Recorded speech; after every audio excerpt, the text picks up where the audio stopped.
결국은 그러니까 뭐냐면 15분 만에 제압이 된 겁니다. 그렇죠. 팀장님. 네네. 15분 만에 제압이 됐는데 그때까지는 그냥 경찰차가 좀 와 있었고 네. 그리고 그러니까 시민들이 합세해서 제압을 하지 않았으면 진짜 더 큰 문제가 발생하지 않습니까? 그렇습니다. 이제 제가 앞에서 그 교수님이 말씀하셨지만 결국은 기동 타격대나 형사 기동대가 출동을 한 걸로 지금 제가 또 보이거든요. 예, 예. 그런데 문제는 아유, 제가 지금 출동이 했겠죠. 신정훈 씨한테 궁금했던 건 제가 그겁니다.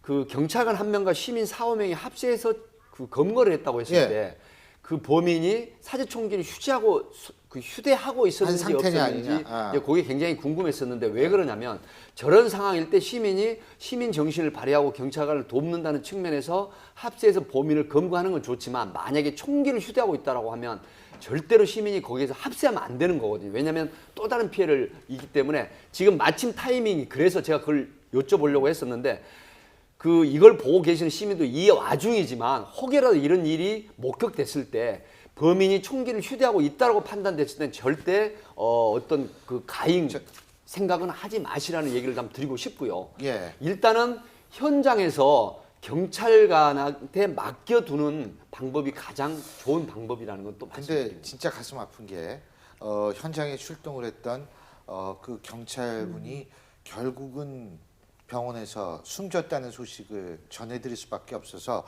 저희로서는 상당히 가슴이 아픕니다.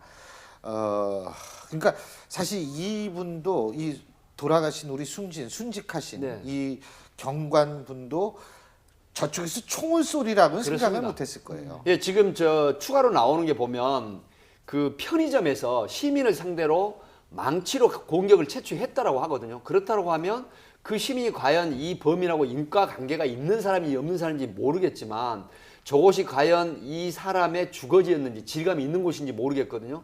근데 그 측면은 만약에 무작위 범죄를 했다라고 했을 때는 또 다른 묻지마 문제가 범죄라는 그렇습니다. 말씀이시죠. 제가 여기서 여쭤보고 싶은 게 있어요.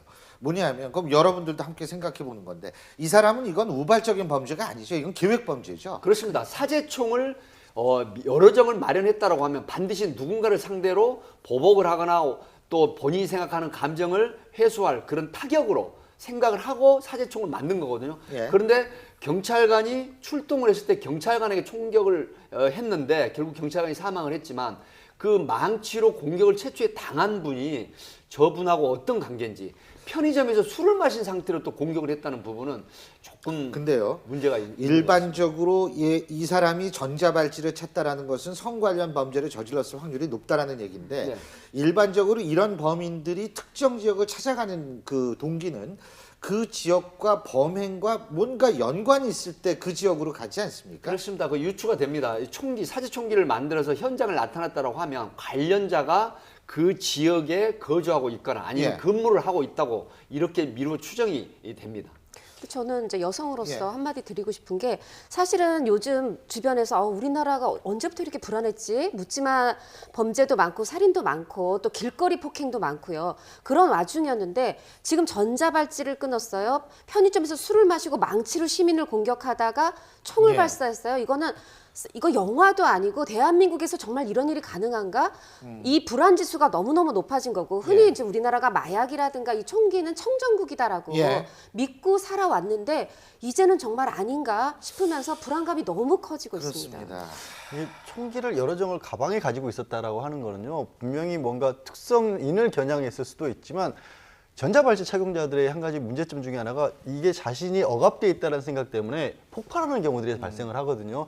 제가 봤을 때는 누군가를 공격할 생각도 있었지만 지금 전 세계적으로 사실 테러에 가까운 행동들, 범죄들, 총기, 폭발물 같은 것들을 이용한 범죄들이 이어지고 있는데 이 사람의 경우도 뭔가 복수, 특정인이 됐건 아니면 불특정 다수인이 됐건 복수할 같은 마음 같은 것들이 있었고 편의점에 나와서 그걸 실행에 옮기기 직전에 사실 그냥 맨정신으로 범죄를 저지른다는 게 어렵기 때문에 술 같은 걸 마시고 그때부터 폭력성이 바로 폭발했고 가리지도 않고 경찰관에서도 마구잡이로 총을 쏜 것으로 볼 수도 있거든요.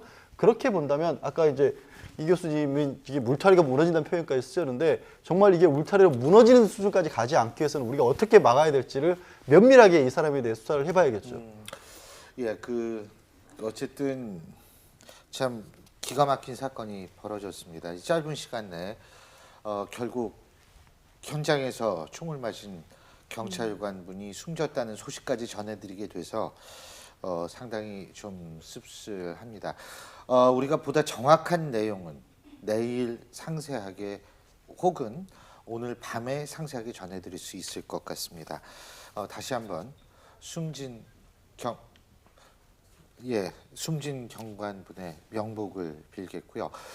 저희가 조금 있다가 계속해서 관련 소식 들어오는 대로 여러분께 전해드리도록 하겠습니다. 오늘 네 분 말씀 여기까지 듣죠. 고맙습니다. 그렇습니다.